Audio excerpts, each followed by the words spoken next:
দর্শক, আপনারা দেখতে পাচ্ছেন রাজধানীর বাসাবোতে সেনাবাহিনীর যে বিশেষ তল্লাশি অভিযান সেটি চলমান আছে।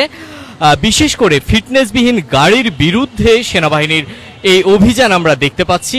এই অভিযানের মাধ্যমে যে সকল গাড়ির ফিটনেস সার্টিফিকেট থাকছে না সেই গাড়িগুলোর বিরুদ্ধে আইনানুগ ব্যবস্থা গ্রহণ করা হচ্ছে। পাশাপাশি যে গাড়িগুলোর কাগজপত্র সঠিক পাওয়া যাচ্ছে সে গাড়িগুলোকে ছেড়ে দেওয়া হচ্ছে। দর্শক, আমরা দেখতে পাচ্ছি রাজধানীতে চলাচলরত যে গণপরিবহনগুলো আছে, বিশেষ করে সেই গণপরিবহনগুলোর ফিটনেস সার্টিফিকেট যাচাইয়ের পাশাপাশি সব ধরনের কাগজপত্র যাচাই করা হচ্ছে। এক্ষেত্রে কাগজপত্র সঠিক পাওয়া না গেলে তার বিরুদ্ধে আইনানুগ ব্যবস্থা গ্রহণ করা হচ্ছে।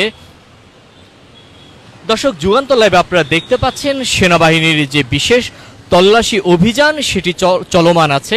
আমরা দেখতে পাচ্ছি বিভিন্ন ধরনের যানবাহনগুলোকে তারা সিগন্যাল দিয়ে দাঁড় করাচ্ছেন এবং কাগজপত্র যাচাইয়ের পাশাপাশি গাড়ির যে সকল যানবাহনের যে সকল গোপন জায়গা থাকে সেগুলোকে যাচাই করা হচ্ছে।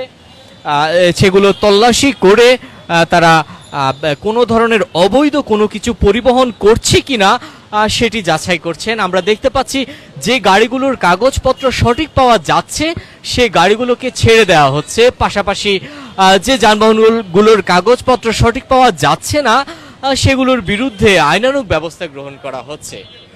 দর্শক, যুগান্তর লাইভ আপনারা দেখতে পাচ্ছেন বিভিন্ন ধরনের যানবাহনকে সিগন্যাল দিয়ে দাঁড় করানো হচ্ছে।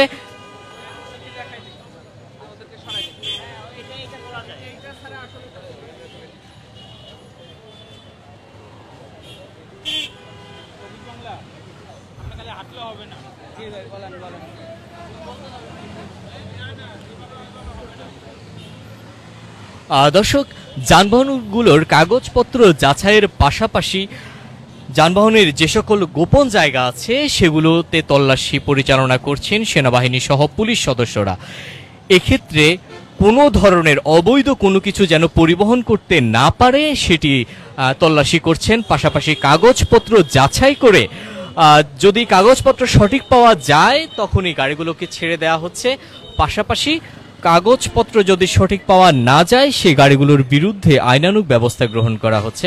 আমরা এই মুহূর্তে দেখতে পাচ্ছি একটি প্রাইভেট কারের কাগজপত্র যাচাই করা হচ্ছে এবং আমরা দেখতে পাচ্ছি প্রাইভেট কার সিএনজির পাশাপাশি বিশেষ করে ঢাকা শহরের যে গণপরিবহনগুলো আছে সেগুলোর ফিটনেস সার্টিফিকেট সহ সব ধরনের কাগজপত্র যাচাই করা হচ্ছে।